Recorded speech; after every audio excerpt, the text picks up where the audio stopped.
o Tite ele vai ter que se ambientar ao que é o Flamengo. Mas também, quem está no Flamengo também não cobra. Então, o Flamengo tem que ter espaço para jogadores da base.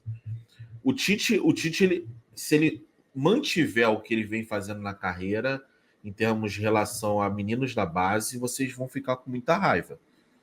Ele não tem perfil de utilizar a base.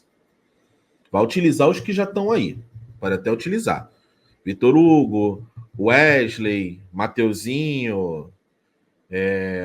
Acho que são esses, né? São esses. Os que jogam mais são esses daí. O Matheus Cunha. Só que o Tite ele é refém de jogadores de nome. Isso foi na seleção, galera. Cá entre nós. Eu tenho para mim, eu concordo parcialmente com o Rica Perrone. Não quando ele falou que o Vinícius Júnior estava cru, mas quando ele fala que o Tite só escalou o Vinícius Júnior por pressão mundial. O Vinícius Júnior ele era um dos maiores brasileiros, né? Hoje já acho que talvez seja o maior deles, mas ele já era um dos maiores brasileiros na Europa. Entendeu? Mas por convicção, se o Tite não vê o externo, desculpa, Vinícius Júnior ia ser o Denilson daquela Copa. O Vinícius Júnior ia entrar só como Denilson. Ele tem uma convicção muito... Não importa as coisas, às vezes as coisas não dão certo, mas ele insiste. A gente vê o exemplo do Fred no meio de campo. Né? Quantos jogadores tinham melhor? O Fred, o Richarlison no ataque. O Richarlison, não vou nem falar que o Richarlison naquela época ainda estava fazendo gol. Mas eu quando chego e falo que o meu maior medo do Tite em relação a isso, para mim, eu sempre foco em cima do Daniel Alves. Aquilo, para mim, foi a convocação mais bizarra da história da seleção brasileira. A convocação do Daniel Alves. Vocês pegam aí, o Dunga fez muita convocação, merda. Pô, o Doni não é jogador de seleção, mas o Doni tava jogando no Liverpool, no Roma, não me lembro. Tava jogando. O Júlio Batista não é jogador de seleção, mas o Júlio Batista também. Performou no Sevilha, foi banco do Real Madrid, mas conseguiu performar alguma coisa. Podia falar que não era jogador de seleção, mas é gosto pessoal do cara. Nilmar, Grafite tinha acabado de tinha feito uma boa temporada pelo Wolfsburgo da Alemanha, tal. Mas para mim a convocação mais bizarra da história da seleção brasileira se chama Daniel Alves, um jogador que não tinha clube. Eu tenho minha dúvida ainda, viado. Tem uma outra que me pega desprevenido demais. Mas Cleitinho, sabe qual foi a bizarrice? Se você notar, uma convocação antes do anúncio oficial, o Brasil fez 2 amistosos. Eu acho que não me lembro contra quem, mas o Brasil fez 2 amistosos. Tá? E aí, quando ele faz a convocação, sabe o que ele faz? O Daniel Alves não podia ser convocado. Acho que o Daniel Alves estava machucado. E aí, sabe o que ele faz? Ele convoca só um lateral, viado. Só um lateral direito.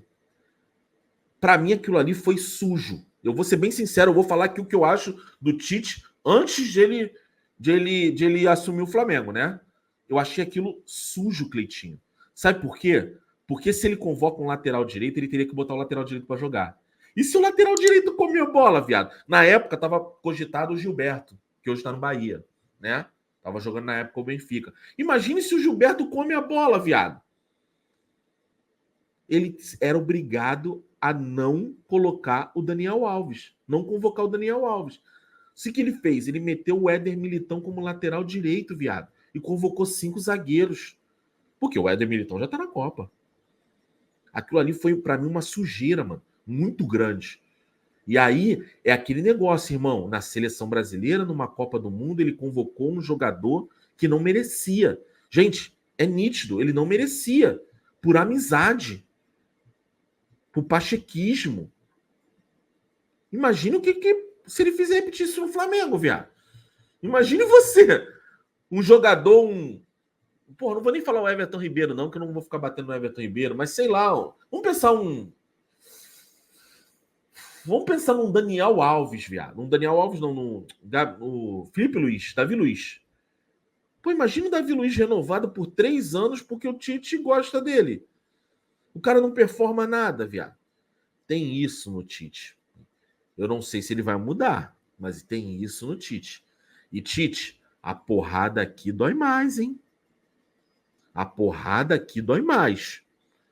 Se adotar a meritocracia, se afastar quem tá querendo fuder com o Flamengo, eu vou fechar com o Tite fechadão. Mas se eu ver que o Tite tá se repetindo os mesmos erros dos anteriores, eu vou bater, irmão. Posso falar uma coisa, Cleitinho? Eu quero saber, a minha primeira pergunta pro Tite, se eu tivesse oportunidade, que eu ia fazer o seguinte: Tite, desde a era Landim, desde Abel Braga, 2019, o Flamengo, todas as escalações do Flamengo são vazadas. Isso te incomoda? Aí eu botei isso lá no meu Twitter. Teve um cara que falou assim: bobeira, cara. Na época do Jorge Jesus também vazava e ninguém falava nada, o Flamengo vencia. Não é, gente. Não é questão de vazar e prejudicar só o clube, porque um outro time vai montar uma estratégia em cima da escalação. Até porque se o time encaixar, a gente já vai saber a escalação, concorda, Cleitinho? Já pensou? O time encaixar, a gente já sabe qual é a escalação. O problema não é isso. O problema é profissionalismo. A gente não está cobrando profissionalismo? Profissionalismo exige confiança. Imagine se a gente está numa reunião aqui. A gente faz reunião, inclusive hoje deveria ter acontecido. A gente faz reunião aqui. Aí tá os 5 aqui. Aí daqui a pouco um fala assim: filha da puta, porra, esse maluco aqui, o Geilson, que tá lá no chat, esse maluco é um fudido. Tira ele do canal, mano. Esse maluco aí é um merda. E aí eu abro aqui a live e falo assim: ó, Geilson, ó, fulano de tal falou de você, hein? Aí, ó. Não pode, irmão. É confiança. É um círculo de confiança. Se alguém tá vazando, é porque alguém não é confiável. Se alguém não é confiável, não é profissionalismo. Gente, se tem alguém vazando escalação, vaza escalação para quê? Para um bem pessoal. Eu não sei se é dinheiro, eu não sei o que é troca de favores, eu não sei. Mas se alguém vaza, alguém está pensando no eu, não no Flamengo. E eu vou falar uma coisa para vocês sem nenhuma demagogia. Eu vi a foto lá, tá o Marcos Braz. É engraçado que o Tite tá com a camisa do Flamengo sozinho, ele tá rindo. Quando ele tá com o Marcos Braz, ele me lembrou aquele CD do Chico Buarque, tá ligado? Me lembrou o DVD na época não existia, o CD, nem CD, porra, é disco do Chico Buarque. Irmão, se o Tite conseguir blindar o futebol e afastar esse poder, tirar o poder do Marcos Braz, Tite, eu vou ser eternamente grato a você. Eternamente. Cleitinho, o maior inimigo do Flamengo, o maior adversário do Flamengo não é o Palmeiras, não é o Atlético, não é o Paulistada, não é a imprensa, não é o torcedor passapano, não é o torcedor burro, não é o treinador ruim. O maior inimigo do Flamengo se chama hoje... São 2 pontos, são 3 pontos, 2 pontos principalmente. Omissão do Landim e o poder do Marcos Braz. Isso é o que mais traz danos ao Flamengo. Vou falar uma coisa para vocês aqui. Vocês estão reclamando do Gabigol e eu também. O Gabigol é um irresponsável. Tá? O Gabigol esse ano ele brincou com o Flamengo. Tanto em fala quanto em atuação. Atuação não vou falar porque o jogador cai de produção mesmo. Não tem problema. Tá? Mas parece que ele não se trata. Mas principalmente com postura. Você acha que se o Flamengo fosse sério, o Gabigol faria isso, cara? Você acha que o Flamengo fosse sério, o Gabigol faria isso? O maior inimigo do Flamengo hoje, principalmente, é o poder dado ao Marcos Braz. O poder dado a um vereador que comanda o maior clube do país, viado. Se o Tite conseguir blindar o futebol e afastar o Marcos Braz do ninho do urubu, irmão, Eu não digo pra você, o Tite não vai ter sucesso, não. Ele vai ter sucesso pra caralho, viado. Tá ligado? O Tite vai ter sucesso pra caralho. Agora, tem que saber se ele vai conseguir fazer isso.